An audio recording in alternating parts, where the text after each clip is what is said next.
हो का? अरे वा. अशा आणखीन एक आणखीन एक चॉकलेट दिलं मला, कॅडबरी दिली थोडी.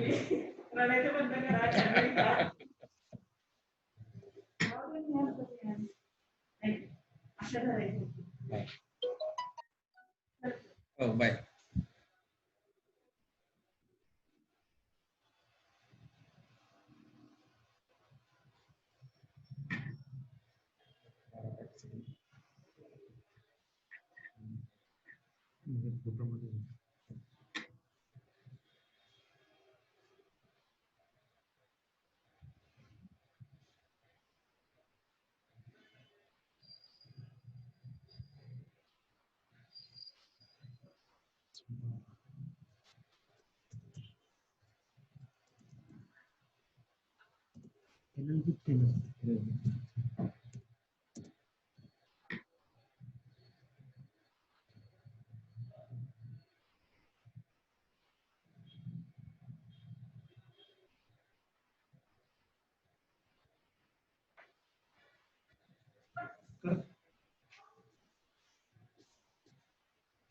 Good morning.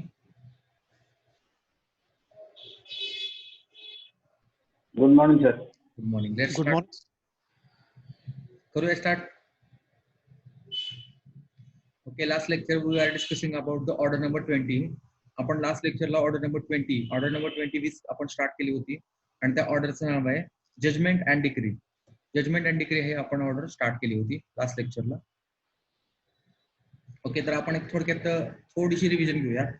आपण जजमेंट वेन प्रोनाउन्स हा रूल पाहिला की जजमेंट कधी प्रोनाउन्स केलं जातं. The court after the case has been heard, की जी केस आहे तो सूट आहे तो हर्ड झाला, ऐकून घेण्यात आला, तर त्यानंतर शाल प्रोनाउन्स जजमेंट, आणि त्याच्याहून नंतर कोर्ट काय करतं, जजमेंट प्रोनाउन्स करतं. In a open court, open कोर्टामध्ये पुढे आयदर ऍट वन्स, आणि ते जजमेंट एकदाच ऍट वन्स प्रोनाउन्स केलं जातं, किंवा or as thereafter may be practicable when the judgment is to be pronounced on the some future date. की काही फ्युचर डेटला प्रॅक्टिकेबल असेल तर ते फ्युचर डेटला पण प्रोनाउन्स केलं जातं, किंवा जर त्यांना प्रॅक्टिकेबल असेल तर ऍट वन्स म्हणजे एकदाच ते प्रोनाउन्स केलं जातं. आणि जर सपोज फ्युचर डेट साठी फिक्स केलं असेल तर ते फ्युचर डेट कोर्ट काय करतं, फिक्स करतं. The court shall fix that purpose on which due notice shall be given to parties. आणि ती जी काय फ्युचर डेट आहे त्या फ्युचर डेटची जी काय ड्यू नोटीस आहे ती ड्यू नोटीस एकतर त्या प्लीडरला दिली जाते किंवा त्या पार्टीजला दिली जाते, असं आपण पाहिलं. त्याचबरोबर हा रूल फर्स्ट पाहिला. त्याच्यानंतर आपण पाहिलं की power to pronounce judgment written by the जजेस प्रीडिसेसर, की एखादा प्रीडिसेसर आहे म्हणजे एक जज आहे आणि त्या जजेसनी काय केलेलं आहे, जजमेंट काय केलेलं आहे, रिटर्न केलेलं आहे, परंतु प्रोनाउन्स केलेलं नाहीये. तर त्याचा जो सक्सेसर येईल तो काय करेल,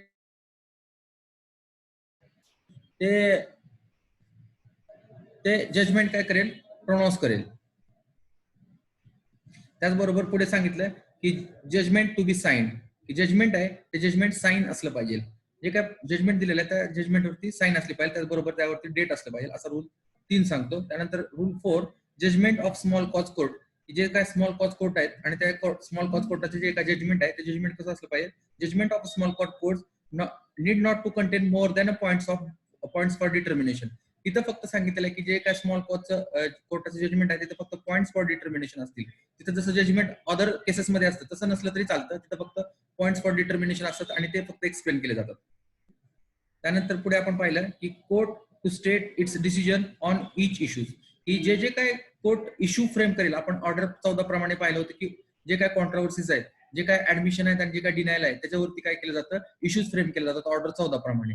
तर जे काय त्या जजेसने कोर्टाने जे काय सर्व इश्यूज काढलेले आहेत ते सर्व इश्यूज वरती जजमेंट प्रोनाउन्स करणं गरजेचं आहे, केलं गेलं पाहिजे.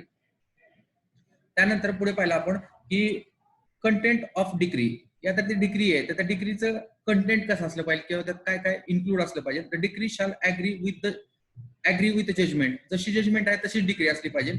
It shall contain number of suit, की त्या डिक्रीवरती पहिल्यांदा नंबर ऑफ सूट असला पाहिजे, त्या सूटचा नंबर असला पाहिजे. त्याचबरोबर नेम डिस्क्रिप्शन ऑफ पार्टीज, आणि त्या पार्टीचं प्लेंटिफ असतील डिपेंडेंट असतील त्यांचं नाव असतील, त्याचबरोबर त्यांचं डिस्क्रिप्शन त्यांचं वर्णन पण असलं पाहिजे. म्हणजे so and so person, so and so service, so and so occupation, किंवा ऑक्युपेशन नसेल तर farmer, what ever may be, ते त्याचं डिस्क्रिप्शन असलं पाहिजे. देन रजिस्टर्ड ऍड्रेस, आणि त्याच्या खाली त्याचा रजिस्टर्ड ऍड्रेस असणं गरजेचं आहे. त्यानंतर पर्टिक्युलर ऑफ क्लेम, त्याच्यानंतर पर्टिक्युलर ऑफ क्लेम, की त्या प्लेंटिफने कुठला क्लेम केला होता, त्या क्लेम संदर्भात थोडंसं माहिती असली पाहिजे. त्याचबरोबर शाल स्पेसिफाय क्लिअरली रिलीफ ग्रँटेड, आणि त्याला कुठला रिलीफ ग्रँट केलेला आहे ते पण तिथे थोडक्यात स्पेसिफाय केलं पाहिजे किंवा क्लिअरली तिथं काय सांगितलं असलं पाहिजे. त्याचबरोबर ऑदर डिटर्मिनेशन ऑफ सूट, आणि त्याचबरोबर सूटमध्ये ऑदर काय डिटर्मिनेशन दिलेले आहेत, ऑदर काय निकाल दिलेले आहेत, ऑदर काय अवॉर्ड दिलेले, निकाल दिलेले आहेत किंवा डिसिजन दिले, ते सर्व तिथे इन्क्लूड केले पाहिजे. असं कंटेंट ऑफ डिक्री असतं. त्याचबरोबर ती amount of a cost incurred in the suit, की त्या सूटला अमाऊंट किती इन्कर्ड झाली, कॉस्ट किती इन्कर्ड झालेली आहे, हे पण तिथं त्या डिक्रीमध्ये मेन्शन करणं गरजेचं आहे. त्यानंतर आपण पाहिलं preparation of decree. Decree preparation करण्यासाठी काय केलं जातं, पहिल्यांदा हे पहा की ती ऍज सून ऍज डिक्री काय केली जाते, प्रिपेअर केली जाते. कारण का, तर ते जे काय पर्सन आहे की ज्याच्या अगेन्स्ट तो सूट काय झालेला आहे, सूट डिक्रीट झालेला आहे, तो पर्सन काय करू शकेल, त्याला कन्व्हिनियंट होईल आणि तो लवकरात लवकर तो हायर कोर्टाकडे जाऊन अपील करेल. त्यासाठी त्याला लवकरात लवकर डिक्री दिली जाईल किंवा जजमेंटची कॉपी दिली जाईल. त्याच्यानंतर पुढे copies of judgment when to be made available, की त्यांना लवकरात लवकर ते अवेलेबल करणं गरजेचं आहे. Copies of a judgment or copies of a decree. त्यानंतर date of a decree, decree shall be bear a date on day on which the judgment has pronounce, की त्या डिग्रीमध्ये जजमेंट कधी प्रोनाउन्स केलं गेलं होतं त्या जजमेंटचं डेट असणं गरजेचं आहे.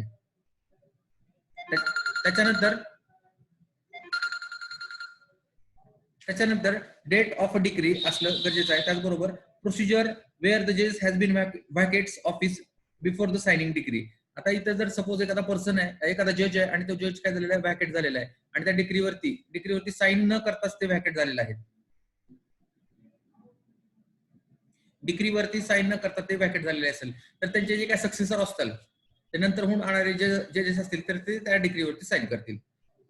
त्याचबरोबर आपण पाहिलं की इमोवेबल प्रॉपर्टी संदर्भात डिक्री असेल तर त्या इमोवेबल प्रॉपर्टीचं डिस्क्रिप्शन वगैरे ते तिथं असणं गरजेचं आहे. आयडेंटिफिकेशन, ते प्रॉपर्टी एक्झॅक्ट आयडेंटिफाय झाली पाहिजे असं त्या डिक्रीमध्ये ते असणं गरजेचं आहे. त्याचबरोबर decree for delivery of movable property, तर ती डिक्री जर मुव्हेबल प्रॉपर्टी संदर्भात असेल तर ती मुव्हेबल प्रॉपर्टी कशी डिलिव्हर होईल किंवा कशी ट्रान्सफर होईल त्या डिग्री प्रमाणे हे तिथं नमूद करणं गरजेचं आहे. त्याचबरोबर ती जर मुव्हेबल प्रॉपर्टी अवेलेबल नसेल तर त्याला अल्टरनेटिव्ह कुठली प्रॉपर्टी असेल ते पण त्या डिग्री, अल्टरनेटिव्ह कुठली प्रॉपर्टी देता येईल हे पण त्या डिग्रीमध्ये नमूद करणं गरजेचं आहे.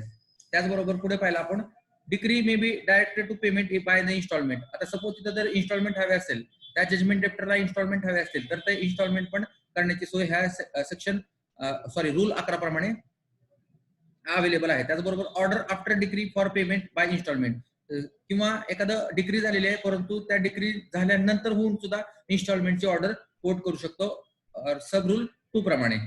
त्याचबरोबर डिग्री फॉर पोझिशन और अँड मेन्स प्रॉफिट. आता जर ती डिग्री जर पोझिशन संदर्भात असेल किंवा मेन्स प्रॉफिट संदर्भात असेल तर ते पोझिशन किंवा ते मेन्स प्रॉफिट तात्काळ लगेचच दिलं गेलं पाहिजे किंवा तिथे टाइम दिला जातो की त्या टाइमनुसार ते पोझिशन हँड ओव्हर केलं जातं किंवा ते मेन्स प्रॉफिट हँड ओव्हर केलं जातं. त्याच्यानंतर पुढे आपण पाहिलं की decree for specific performance of contract for the sale or lease of immovable property. आता हा सेल ऑफ स्पेसिफिक परफॉर्मन्स संदर्भात हा सिव्हिल सूट आहे, आणि सिव्हिल स्पेसिफिक संदर्भात परफॉर्मन्स संदर्भात कॉन्ट्रॅक्ट असेल आणि ते कॉन्ट्रॅक्ट सेल संदर्भात असेल किंवा लीज संदर्भात असेल आणि त्या इमोवेबल प्रॉपर्टी संदर्भात असेल तर त्या तिथे जे काय कॉन्ट्रॅक्ट झालं होतं त्या कॉन्ट्रॅक्टचे टर्म्स अँड कंडिशन त्या पण तिथं त्या डिग्रीमध्ये शॉर्ट मध्ये लिहिले असल्या पाहिजे. आणि त्याचबरोबर तिथं स्पेसिफिक परफॉर्मन्स असल्यामुळे विलिंग अँड रेडीनेस हे दाखवला पाहिजे. जो पर्सन आहे प्लेंटिफ आहे त्यांनी त्याचा रिडिंग अँड विलिंगनेस हे तुम्ही स्पेसिफिक परफॉर्मन्स ऑफ ऍक्ट याच्यामध्ये शिकलेले आहेत की त्या स्वतःहून अगोदरच प्लेंटिफने दाखवलं पाहिजे की त्याचं ते परफॉर्मन्स करण्यासाठी तो सुद्धा राजी आहे असं, आणि त्या राजी असून त्यांनी कोर्टात सो अँड सो रक्कम दिलेली आहे म्हणून त्याचा रिडी अँड विलिंगनेस त्यांना दर्शवला पाहिजे. तरच ते specific performance of contract or sale or lease of movable प्रॉपर्टीच्या संदर्भात डिग्री ड्रॉन केली जाते, काढली जाते. त्यानंतर degree in administration of suit, administration suit, जर तिथे ऍडमिनिस्ट्रेशन संदर्भात सूट असेल तर तिथे अगोदर प्रिलिमिनरी डिग्री काढली जाते आणि तिथून नंतर होऊन फायनल डिग्री केली जाते. आता फायनल आणि प्रिलिमिनरी आपण हे नंतर डेफिनेशन क्लॉज मध्ये पाहणार आहेत. तिथे लक्षात घ्या की ऍडमिनिस्ट्रेशन सूट असेल तर पहिल्यांदा तिथे काय केली जाते, प्रिलिमिनरी डिग्री प्राथमिक स्वरूपाची डिग्री काढली जाते आणि नंतर होऊन फायनल डिग्री काढली जाते. त्याच्यानंतर इथपर्यंत आलो होतो आपण. नंतर रूल 14 प्रमाणे आहे पहा, decree in preemption suit. Decree in preemption suit. आता ही डिक्री काढलेली आहे आणि सूट कसं आहे पहा, प्रिएम्पशन. आता याला आपण मराठीत म्हणतो अग्रहक्क. अग्रहक्क म्हणजे फॉर एक्झाम्पल एक प्रॉपर्टी आहे, ए ची प्रॉपर्टी आहे आणि ए ची प्रॉपर्टी च्या लगत बी आणि सी ची प्रॉपर्टी आहे आणि हा ए काय करतोय, एक्स ला त्याची प्रॉपर्टी विकायचा प्रयत्न करतोय. मग इथं बी आणि सी ला एक राईट आहे, त्या राईटला म्हणायचं राईट टू प्रिएम्पशन. हे बी आणि सी कोर्टात दावा दाखल करतील आणि म्हणतील की ए ची प्रॉपर्टी हे माझ्या लगत आहेत, त्याच्यामुळे ए ला जर प्रॉपर्टी विकायची असेल तर त्यांनी एक्स ला न विकता, तो एक्स दूरच आहे, रिमोटला आहे, आम्ही ह्याच्या जवळ आहेत, बी आणि सी काय म्हणतात की आम्ही त्याच्या गट नंबर मध्ये आहेत, आम्ही त्याच्या सर्वे नंबर मध्ये आहेत, माझी त्यांची एकच बाउंड्री आहे, त्याच्यामुळे ह्या जर ए ला प्रॉपर्टी विकायची असेल त्याची, तर त्यांनी काय केलं पाहिजे, सुरुवातीला आम्हाला विचारलं पाहिजे, म्हणजे अग्रहक्क, राईट टू प्रिएम्पशन. तसंच बा आपलं जर तुम्हाला उदाहरण द्यायचं झालं तर सपोज तुमच्या घराच्या शेजारी एखादं घर विकायला निघालं, तर तुम्ही काय करू शकता, अगोदर स्वतःला ते तुम्ही विकत घेऊ शकता, अगोदर तुमचा राईट आहे. तसंच जर तुमच्या शेताच्या तुमचं एक फार्म आहे, त्या फार्मच्या शेजारी जर ते कोणाचं शेत असेल आणि ते जर विक्रीसाठी असेल, तर तुम्ही काय करू शकता की त्या पर्सनला अगोदर स्वतः विचारू शकता आणि म्हणू शकता की अगोदर तुम्हाला विचार आणि मग नंतर होऊन तुला दुसऱ्याला कोणाला विकायचं असेल तर विकू शकतो. असं त्या पर्सनचा काय होतो, राईट टू प्रिएम्पशन क्रिएट होतो त्यात, कारण का तो लगत आहे, त्याच्या ऍडजॉइनिंग आहे, म्हणून काय आहे हा राईट टू प्रिएम्पशन. त्या राईट टू प्रिएम्पशन संदर्भात जर एखादी डिग्री असेल तर ती डिग्री त्या संदर्भात सूट असेल आणि त्या सूट संदर्भात एखादी डिग्री असेल तर तिथे राईट टू प्रिएम्पशनच्या सूटमध्ये त्या डिग्रीमध्ये काय केलं पाहिजे, जी पर्चेस मनी आहे ती पर्चेस मनी त्या प्लेंटिफचा त्यांनी जो सूट दाखल केलेला आहे तो सूट काय करेल, प्लेंटिफ काय म्हणेल की अगोदर माझा अग्रहक्क आहे, माझा राईट टू प्रिएम्पशन आहे, अगोदर मला विचारा, सपोज माझ्या बरोबर त्यांचा व्यवहार नाही झाला तर तुम्ही दुसऱ्याला विकू शकताय, असा तो सूट असतो राईट टू प्रिएम्पशन खाली. तर तो सूट असेल आणि त्या संदर्भात डिग्री असेल तर इथं काय केलं पाहिजे, त्या पर्सनने पहिल्यांदा सुरुवातीला काय केलं पाहिजे, परचेस मनी, जी काय परचेस मनी आहे हे कोर्टात भरलं पाहिजे. जसं स्पेसिफिक परफॉर्मन्स कॉन्ट्रॅक्ट मध्ये विलिंग अँड रेडीनेस दाखवला जातो, तसं इथे ह्या राईट टू प्रिएम्पशनच्या सूट मध्ये सुद्धा काय केलं जातं, त्याचा परचेस मनी किंवा जे काय त्याची विलिंगनेस आहे ते अगोदर कोर्टाकडे दाखवले जातात, तिथं भरले जातात आणि मग त्याच्या नावाने काय केली जाते, डिग्री ड्रॉन केली जाते. त्याच्यानंतर degree in suit for the dissolution of partnership firm. आता एक पार्टनरशिप फर्म आहे, ते पार्टनरशिप फर्म डिझोल्युशन करण्यासाठी एक सिव्हिल सूट आहे, तर ही जर सिव्हिल सूट त्या सिव्हिल सूट संदर्भात जर डिग्री जर ड्रॉन केली असेल तर त्या डिग्रीमध्ये खालील गोष्टी नमूद केल्या असल्या पाहिजे. काय काय असल्या पाहिजे पहा, डिझोल्युशन ऑफ पार्टनरशिप फर्म, ती पार्टनरशिप फर्म डिझोल्युशन झालेली आहे किंवा टेकिंग पार्टनरशिप अकाउंट, त्या अकाउंट संदर्भात मग तिथं त्या डिग्रीमध्ये नमूद असलं पाहिजे. त्याचबरोबर court before passing the final degree, की जी फायनल डिग्री पास करण्यापूर्वी कोर्टाने मे पास प्रिलिमिनरी डिग्री, तिथं पण प्रिलिमिनरी डिग्री पास केली पाहिजे. त्याचबरोबर proportionate share of a properties, की जे पार्टनरशिप फर्म मधले जे काय पार्टनर्स आहेत त्यांचा प्रपोर्शनेट शेअर काय केलं पाहिजे, त्यांना देऊन टाकला पाहिजे. त्याचबरोबर fixing a day on which partnership shall stand dissolve, की ती जी काय पार्टनरशिप फर्म आहे ही कुठल्या दिवशी डिझॉल्व झालेली आहे तो डे फिक्स केला असला पाहिजे. त्याचबरोबर have deem to solve and direction such account to be taken, आणि अकाउंट संदर्भात डायरेक्शन दिलं पाहिजे. Or other act to be done, किंवा आणखी कुठल्या ऍक्ट करणं गरजेचं आहे हे पण सांगितलं गेलं असलं पाहिजे. ऍज थिंक फिट, की जे जे काय योग्य वाटतंय असं त्या जर ती डिग्री पार्टनरशिप फर्म डिझोल्युशन संदर्भात असेल तर. नेक्स्ट आहे 16 rule, decree in suit for the account between the principal and agent. Principal आणि एजंट ह्या दोघांमध्ये काय सिव्हिल सूट आहे, तर सिव्हिल सूट मध्ये जर ती डिग्री ड्रॉन केली असेल, काढली असेल तर खालील गोष्टी त्यात नमूद असल्या पाहिजे. अकाउंट ऑफ पिक्युनरी ट्रान्झॅक्शन, की दोघांमध्ये काय पिक्युनरी ट्रान्झॅक्शन होतो बिटवीन प्रिन्सिपल आणि एजंट. त्याचबरोबर where it is necessary in order to ascertain amount money due from any party, की एका पार्टीकडून दुसऱ्या पार्टीकडे किती अमाऊंट येणे, किती ड्यूज येणे गरजेचं आहे किंवा येणार आहे हे पण त्या डिग्रीमध्ये नमूद करणं गरजेचं आहे. That in account should be taken court shall before passing it's final degree, की जी फायनल डिग्री पास होण्यापूर्वी हे सर्व गोष्टी काय केल्या पाहिजे, कोर्टाने टेकन इनटू कन्सिडरेशन केल्या पाहिजे आणि नंतर होऊन फायनल डिग्री पास केली पाहिजे तिथे पण. देन नेक्स्ट रूल आहे special direction as to accounts, की अकाउंट संदर्भात जर एखादी डिग्री असेल तर त्या अकाउंट काय असणार आहे, की जे काही अकाउंट ते सेटल केलं असलं पाहिजे, आणि सेटल म्हणजे किती कुणाची लायबिलिटी आहे किंवा कोण कसा liable for that money what ever may be, ते कोणाची कशी लायबिलिटी आहे हे पण त्या डिग्रीमध्ये मेन्शन करणं गरजेचं आहे. त्याचबरोबर तिथं prima facie evidence of a truth of matter between content with the liberty to parties to interest to take such and objection there to may be advised, तिथं एव्हिडन्स पण असला पाहिजे, कारण हा अकाउंट संदर्भात सूट आहे त्यामुळे इथं जे जे काही एव्हिडन्स आहे ते एव्हिडन्स पण टेकन इनटू कन्सिडरेशन केला जाईल आणि ते जास्त एव्हिडन्सला महत्व दिलं जाईल, कारण हा अकाउंट संदर्भात हा सूट आहे. त्याचबरोबर पुढे in suit for partition of a property for a separate position of a share therein. आता हा रूल महत्वाचा आहे. Order 20 rule 18 rule. कारण हे पहा, decree in suit for partition of a property. आता हा सूट आहे आणि सूट कशा संदर्भात आहे? पार्टिशन ऑफ प्रॉपर्टी, वाटपा संदर्भात आहे. Partition of property or separate position, किंवा त्यांनी सेपरेट पोझिशन मागितलेलं आहे. जे काय कोप असणार आहेत त्यांनी काय केलेलं आहे? सेपरेट पोझिशन मागितलेलं आहे. ऑफ शेअर इन, की त्याचा शेअर आहे आणि त्या शेअर मध्ये त्यांनी काय केलेलं आहे? त्याचा सेपरेट पोझिशन मागितलेलं आहे. मग त्यावेळेस काय केलं जाईल? कोर्ट काय करेल पहा, decree relates to estate assessed to the payment revenue to the government, decree shall be declared rights of the several parties. Court काय करेल? ज्या ज्या पार्टीज आहेत, सेव्हरल पार्टीज आहेत त्या सूटमध्ये, पार्टिशन सूटमध्ये, त्या सर्व पार्टीचा राईट काय करेल? डिक्लेअर करेल. डिक्लेअर करेल म्हणजे काय? एकाला 1/4, एकाला 1/4, कुणाला 1/3, जे जे जसं त्यांचं शेअर येईल त्याप्रमाणे काय केलं जाईल? डिक्लेअर केले जाईल त्यांचे राईट्स. त्याचबरोबर it shall be direct partition and separate made to be collector. आणि ते जे काय राईट डिक्लेअर केलेले ते कलेक्टरकडे दिले जाईल. Collector and gazetted subordinate to the collector and deputy by him and in this behalf according with such declaration with the provision of section 54. Section 54 प्रमाणे डायरेक्शन मिळतील. म्हणजे काय झालेलं असतं? ही जे काय पार्टिशन सूटची डिक्री आहे, ही डिक्री कोणाकडे जाते? कलेक्टरकडे जाते. कलेक्टर काय करतात? त्याचं शेअर्स तिथं काय केले जातात?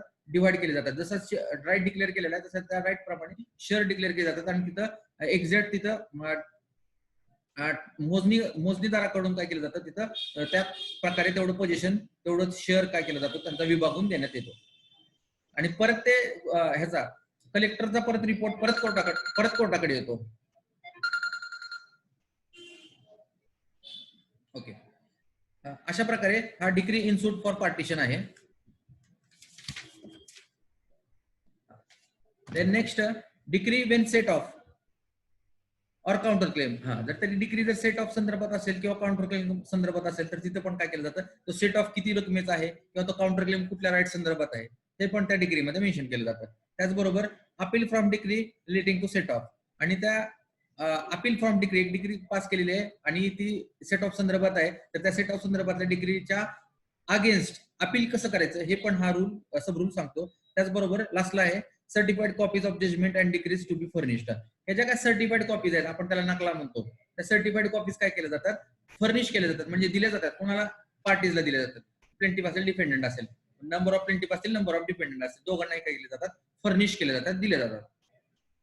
Here we completed the whole order number 20. आपण इथं ऑर्डर नंबर 20 पूर्ण संपवलेली आहे. तर याच्यानंतर आपण काय करूया की एक महत्वाची ऑर्डर आहे जी काय कोर्टात हमखास तुम्हाला आवश्यक आहे, ती ऑर्डर आपण आता पाहूया. त्या ऑर्डरचं नाव आहे temporary injunction and interlocutory order.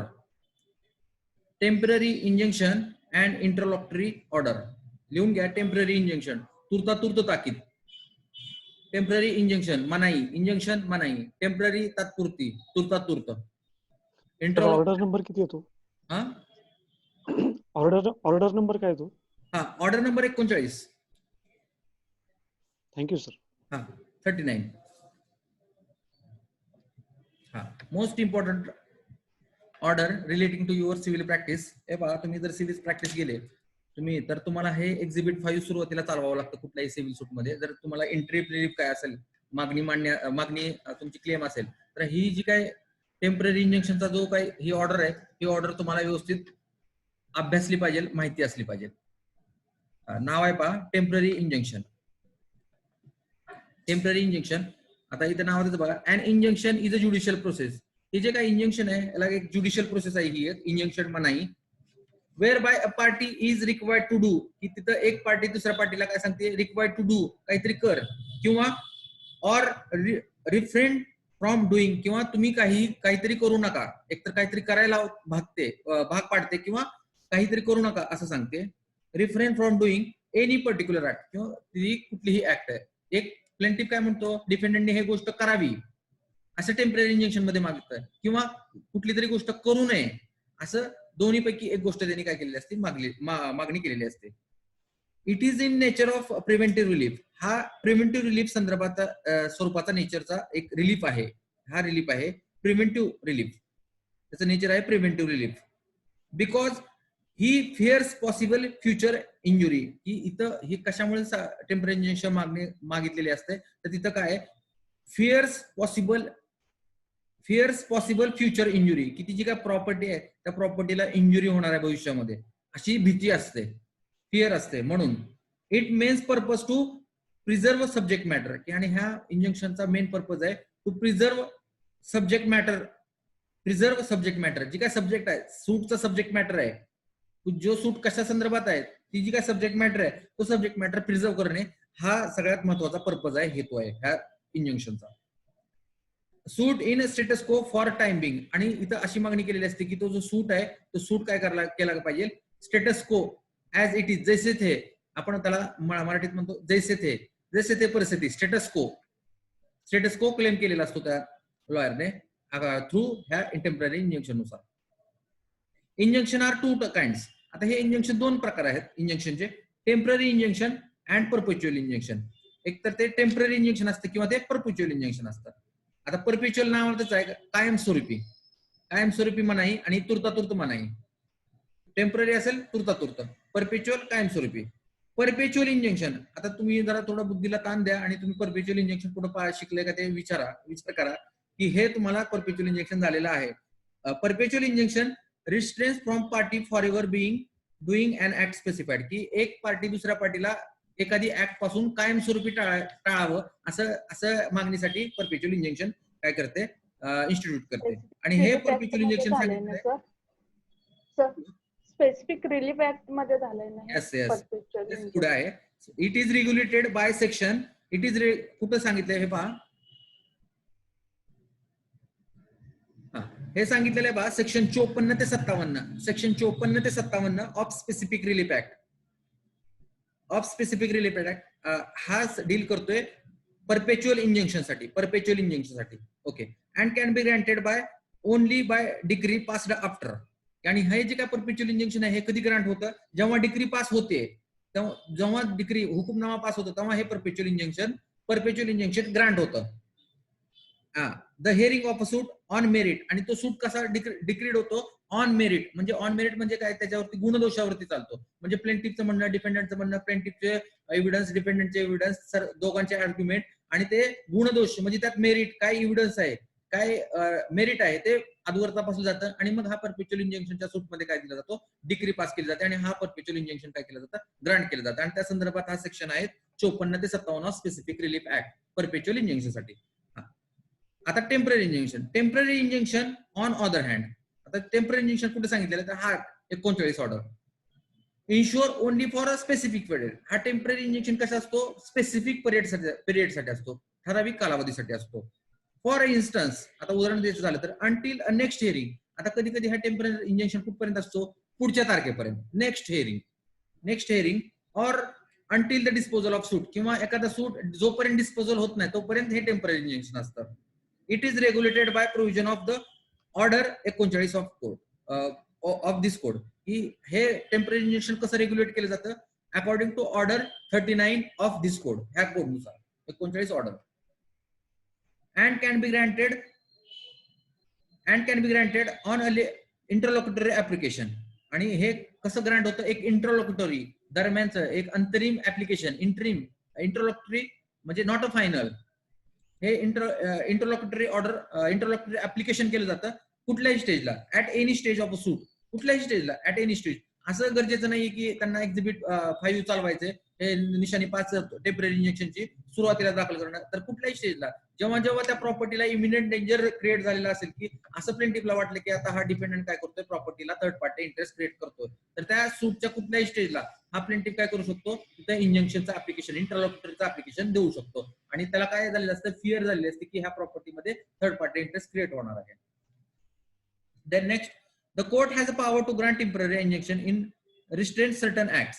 आणि कोर्टाला पॉवर आहे की तो कोर्ट काय करू शकतं ग्रांट करू शकतं, हे देऊ शकतं, कबूल करू शकतं, ग्रांट करू शकतं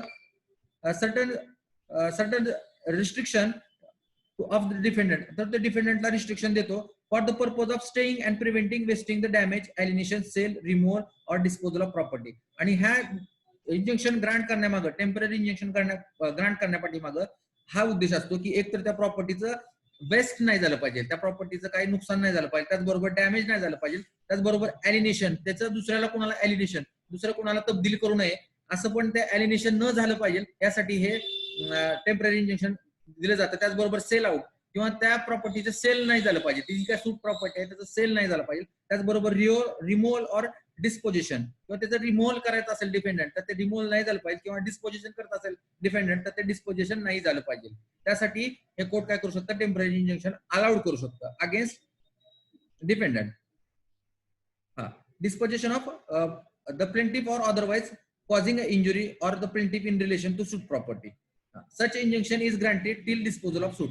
आणि हे इंजेक्शन कुठपर्यंत ग्रांट केलेलं असतं, टिल डिस्पोजल ऑफ सूट, जोपर्यंत सूट फायनली डिस्पोज ऑफ होत नाहीये तोपर्यंत टेम्पररी इंजेक्शन काय केलं जातं, ग्रांट केलं जातं. In order to obtain injection, आता एक प्लेंटिफ आहे किंवा एक सिव्हिल सूट आहे आणि या सिव्हिल सूट मध्ये जो प्लेंटिफ आहे, प्लेंटिफला काय करायचंय, टेम्पररी इंजेक्शन हवं आहे. In order to obtain such an injection, हे जे इंजेक्शन आहे टेम्पररी इंजेक्शन ते त्या प्लेंटिफला हवं आहे किंवा त्याला ते मिळवायचंय, सीक करायचंय, तर तो काय करेल, following 3 circumstances must be proved. मग त्यांनी काय करायला पाहिजे, खालील 3 कंडिशन, आता आपण ज्या पाहणाऱ्या 3 कंडिशन त्या त्यांनी प्रूव्ह करून दाखवल्या पाहिजे बाय ऍफिडेव्हिट. आणि त्या कशा असल्या पाहिजे, ऍफिडेव्हिट वरती, म्हणजे एक ते ऍप्लिकेशन आहे, फॉर एक्झाम्पल टेम्पररी इंजेक्शनचं ऍप्लिकेशन आहे, मग त्या ऍप्लिकेशन मध्ये कुठल्या गोष्टी प्रूव्ह करून दाखवल्या पाहिजे तरच त्याला टेम्पररी इंजेक्शन ग्रांट होईल. ह्या गोष्टी आपण पाहणार आहे. तर फर्स्ट आहे पहा, first condition, that any property in dispute in a suit is danger being wasted, की ती जी काय सूट प्रॉपर्टी आहे त्या सूट प्रॉपर्टीला काय निर्माण झालेलं आहे, इज इन डेंजर, ती धोक्यामध्ये आहे, इज इन डेंजर, ती धोक्यामध्ये आहे, बिंग वेस्टेड, आणि त्याचं त्या प्रॉपर्टीला नुकसान होण्याची संभावना आहे, शक्यता आहे. डॅमेज, ती डॅमेज होऊ शकते, किंवा एलिनेटेड, किंवा ती दुसऱ्याला तब्दील करून देऊ शकते, म्हणजे एक पर्सन दुसऱ्याला देऊ शकतो, देण्याची काय तिथे परिस्थिती उद्भवलेली आहे. बाय एनी पार्टी टू सूट, मग ती पार्टी कुठली सूटची असेल तर ती सूट पार्टी असेल तर ती काय करायला लागली, हे खालील गोष्टी करायला लागली, वेस्ट करते, डॅमेज करते किंवा एलिनेट करते. ऑर रॉंगफुली सोल्ड, किंवा ती प्रॉपर्टी रॉंगफुली सोल्ड आउट करायला लागलेली आहे, ते विकायला लागलेली आहे, ती कशी, रॉंगफुली. इन एक्झिक्युशन ऑफ डिक्री, त्या डिक्रीच्या एक्झिक्युशन मध्ये ती रॉंगफुली सोल्ड करायला लागलेली आहे, तर त्यावेळेस हा पॉइंट ही फर्स्ट कंडिशन, हे फर्स्ट सर्कमस्टन्सेस कोर्टाला प्रूव्ह करून दाखवलं पाहिजे की जो पर्सन हा सीक करतोय इन टेम्पररी इंजेक्शन, त्या पर्सनने हे पहिल्यांदा कोर्टाला सिद्ध करून दाखवलं पाहिजे. त्याचबरोबर सेकंड कंडिशन आहे, दॅट द डिफेंडंट थ्रेटन, की डिफेंडंट काय करतोय, धमकावतोय, डिफेंडंट थ्रेटन्स और इंटेंड्स टू रिमूव्ह और डिस्पोज ऑफ हिज प्रॉपर्टी, एकतर धमकावली आहे किंवा इंटेंट किंवा त्याचा हेतू आहे टू रिमूव्ह, किंवा तो रिमूव्ह करतोय, रिमूव्ह और डिस्पोजेस, किंवा तो पोझिशन काय करतोय, चेंज करतोय, डिस्पोजेस, किंवा त्याला तो ताब्यात पासून तो डिस्पोजेस करायला लागलेला आहे, of his property with a view to defraud his creditor, आणि त्याच्या पाठीमाग त्या क्रेडिटरला, त्याचे जेवढे क्रेडिटर आहेत डिफेंडंटचे, त्या डिफेंडंटला फसवण्याच्या उद्देशाने हा डिफेंडंट जर तो रिमूव्ह करत असेल, डिस्पोजेस करत असेल किंवा ते थ्रेटन करत असेल तर त्या ही सेकंड कंडिशन आहे, ह्यावेळेस पण काय केलं जातं, टेम्पररी इंजेक्शन अलाउड केलं जातं. Then third condition, that the defendant threatens to disposes plaintiff, हा डिफेंडंट प्लेंटिफला थ्रेटन करतोय, धमकावतोय, कशा संदर्भात, डिस्पोजेस करण्यासाठी, त्याचा ताबा घेईल, त्याला हुसकावून लावेल, असं जर तो डिफेंडंट प्लेंटिफला डिस्पोजेस करण्याचं थ्रेटन करत असेल तर, or otherwise cause injury to plaintiff, किंवा प्लेंटिफला कशाही प्रकारची इंजुरी कॉज करत असेल, हा डिफेंडंट प्लेंटिफला कशाही प्रकारची इंजुरी कॉज करत असेल इन रिलेशन टू प्रॉपर्टी, त्या प्रॉपर्टी संदर्भात, इन डिस्प्यूट द सूट, ही जी प्रॉपर्टी त्या सूट मध्ये आहे, त्या डिस्प्यूट मध्ये आहे, अशा 3 गोष्टीमध्ये काय होईल, टेम्पररी इंजेक्शन काय होईल, ह्या 3 गोष्टी प्रूव्ह करून दाखवल्या पाहिजे त्या टेम्पररी इंजेक्शन मध्ये. फॉलोइंग 3 प्रिन्सिपल्स, आता ह्या 3 गोष्टी आपण आता ह्या 3 सर्कमस्टन्सेस पाहिल्या, ह्या त्या 3 सर्कमस्टन्सेस ह्या प्रिन्सिपल्स वरती बेस्ड आहेत. तर हे 3 प्रिन्सिपल पहा, की ह्या 3 प्रिन्सिपल वर काय झालेलं आहे. सर एक प्रश्न आहे सर, एक प्रश्न विचारू. त्याच्यात तिसरी जी कंडिशन सांगितली तुम्ही त्याच्यामध्ये इंजुरीचा उल्लेख आला, इंजुरी.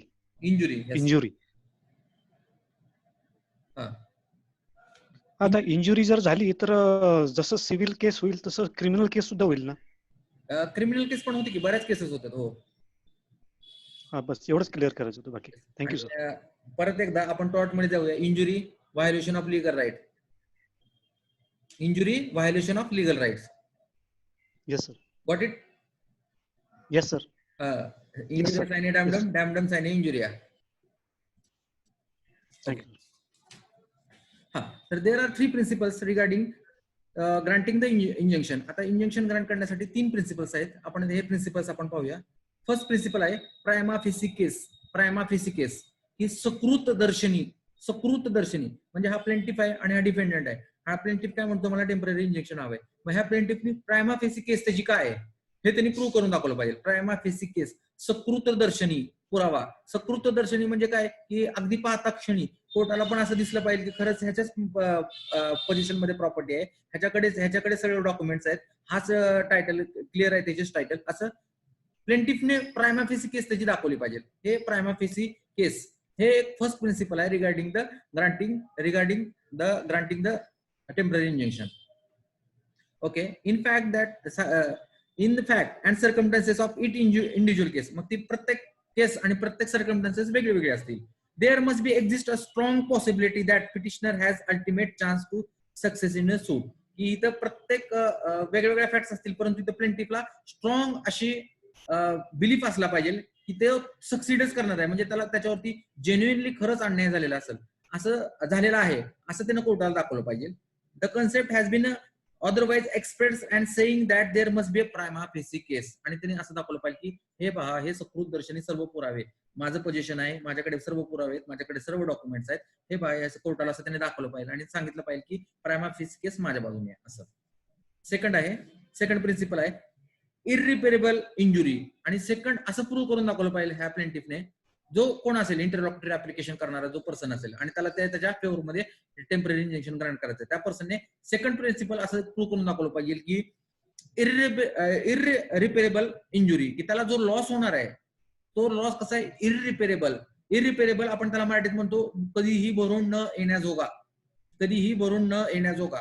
फॉर एक्झाम्पल, आता प्लेंटिफ आहे, डिपेंडंट आहे, आणि प्लेंटिफने काय केलेलं आहे, सूट फाईल केलेला आहे. दरम्यान ह्या डिपेंडंटने ती सूट प्रॉपर्टी जर सोल आउट केली तर प्लेंटिफचा कधीही न भरून येण्याजोगा लॉस होणार आहे असं त्यानं कोर्टाला दाखवलं पाहिजे की मेहरबार कोर्टाने ह्या संदर्भात डिपेंडंटला रिस्ट्रेन करण्यात यावं, डिपेंडंटच्या अगेन्स्ट टेम्पररी इंजेक्शन ग्रांट करण्यात यावं, कारण हा डिपेंडंट काय करतोय, ही जी काय प्रॉपर्टी आहे ही प्रॉपर्टी सेल आउट करतोय, आणि जर सपोज त्यांनी जर ती प्रॉपर्टी सेल आउट केली तर माझा कधीही भरून न येण्याजोगा लॉस होणार आहे असं त्यांनी सिद्ध करून दाखवलं पाहिजे. म्हणून सेकंड प्रिन्सिपल आहे इररिपेरेबल इंजुरी. जी काय मला इंजुरी होणार आहे ती कशी होणार आहे, कधीही न भरून येणारी, इररिपेरेबल. सेकंड प्रिन्सिपल आपण पाहतोय as the injection granted during the pendency of suit. ही सूट आहे आणि सूट प्रलंबित आहे आणि त्यावेळेस काय केलं जातं, इंजेक्शन ग्रांट केलं जातं. The court will interfere the protect the plaintiff. आणि कोर्ट काय करेल, इंटरफेअर करेल आणि प्लेंटिफ आहे तो त्या प्लेंटिफला काय करेल, प्रोटेक्ट फ्रॉम इंजुरीज. मग त्या इंजुरी कशा स्वरूपाच्या असतील, त्या इंजुरी पासून त्या प्लेंटिफला प्रोटेक्ट करेल कोर्ट, विच आर इररिपेरेबल. आणि त्या इंजुरीज कशा आहेत, इररिपेरेबल, त्याचा कधीही न भरून येण्याजोगा नुकसान होणार आहे अशा त्या इंजुरीज आहेत. Expression irreparable injury means that it must be a material one, किती मटेरियल आहे तिथं, खरंच ठोस अशी इंजुरी होणार आहे, विच कॅनॉट बी ॲडेक्वेटली कॉम्पेन्सेटेड. आणि त्याचं कॉम्पेन्सेशन मिळणार, ॲडेक्वेटली त्याचं पुरेसं कॉम्पेन्सेशन त्याला मिळणार नाही. फॉर इन डॅमेजेस, जरी त्याला डॅमेजेस नंतर होऊन दिले तरी त्या डॅमेजेस देऊन सुद्धा त्याचं नुकसान भरून येणार नाहीये अशी त्याला ती इंजुरी होणार आहे. The injury need not be actual, आणि ती अशी ऍक्च्युअलच असावी अशी काही गरज नाही. इट मस्ट ऑल्सो बी अप्रिहेंडेड, आणि ती होणार आहे किंवा भविष्यात अप्रिहेंडेड आहे, म्हणजे आत्ताच लॉस नाही झाला तर ते आणखी 2 दिवसांनी 3 दिवसांनी खरेदी करून होणार आहे, तर त्याचं इंजेक्शन आत्ताच दिलं जाईल. म्हणून ती इंजुरी ऍक्च्युअल असेल किंवा अप्रिहेंडेड असेल किंवा त्याची त्या इंजुरी पासून भीती होणारी असेल, म्हणजे इन फ्युचर ती इंजुरी होणार आहे किंवा आत्ता झालेली असेल, तर त्या दोन्ही संदर्भात काय होणार आहे, इररिपेरेबल loss caused to that plaintiff. Therefore, the court can protect that plaintiff, granting the temporary injunction. Then the third principle, the court is a balance and weight and the mischief or inconvenience either side. Court काय पाहिजे इथं third principal नुसार balance of convenience पाहिजे, की जो काय न्यायाचा तराजू आहे बॅलन्स ऑफ कन्व्हिनियन्स हे कोणाच्या साईडने झुकतोय, म्हणजे कोण जास्त पुरावे देतो कोण जुनाई नाही त्याच्या बाजूने हे कोर्ट काय करेल ऍप्लिकेशन ग्रांट करेल. म्हणजे बॅलन्स ऑफ कन्व्हिनियन्स, की कन्व्हिनियन्स म्हणजे कन्व्हिनियन्स कोणाकडे जास्त आहे किंवा जो न्यायाचा तराजू आहे तो कोणाकडे झुकतोय हे पाहिले.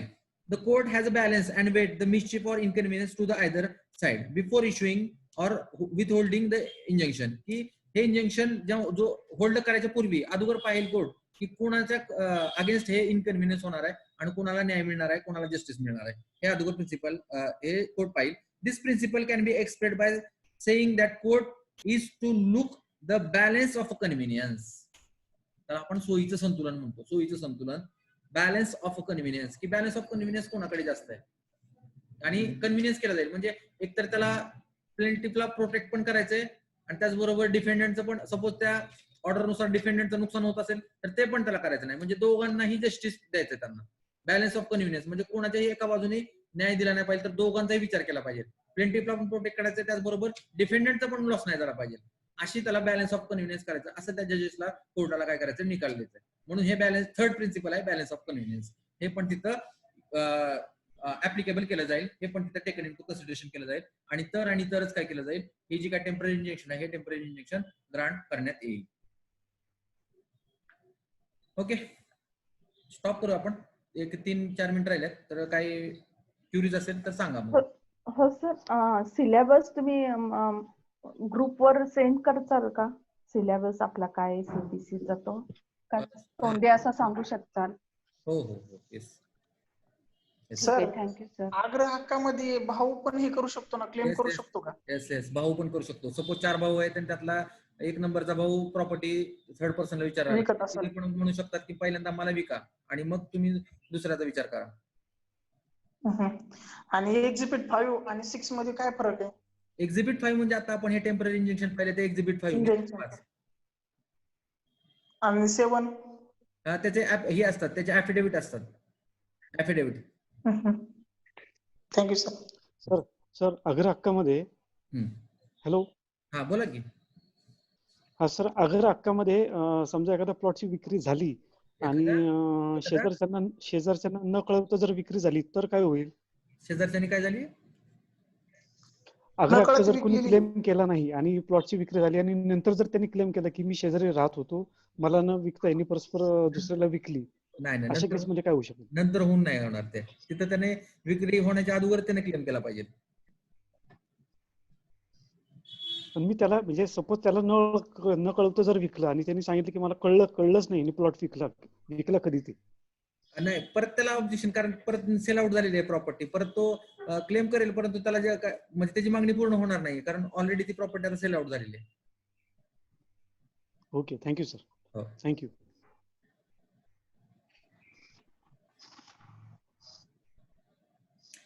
आणखीन काय डाऊट्स? हा खूप महत्वाचा आहे, तुम्ही खूप अभ्यासला पाहिजे एक्झिबिट 5, कारण हे सुरुवातीला हेच ऍप्लिकेशन तुम्हाला आर्ग्युमेंट करायचे असतात कोर्टात सिव्हिल प्रॅक्टिस मध्ये. एक तर ऍडजमेंट ऍप्लिकेशन आणि एक्झिबिट 5.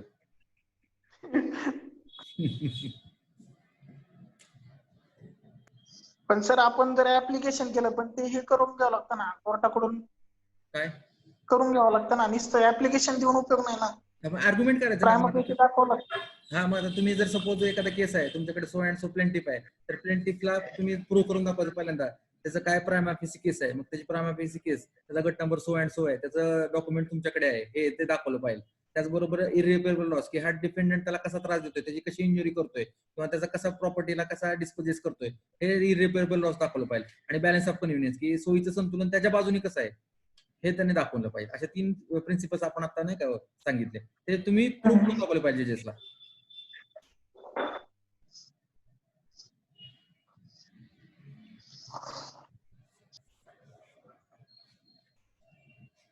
ओके, आणखीन काय प्रॉब्लेम? आपण नंतर हा कंटिन्यू करूच आहे. टेम्पररी इंजंक्शन वेन ग्रांटेड, परत कॉन्सिक्वेन्सेस ऑफ डिसऑबे अन इंजंक्शन आणि नोटीस टू अदर पार्टीज हे आपण नंतर पाहणारच आहे नेक्स्ट लेक्चरला, की इंजंक्शन कधी ग्रांट होतं कधी ग्रांट होत नाहीये.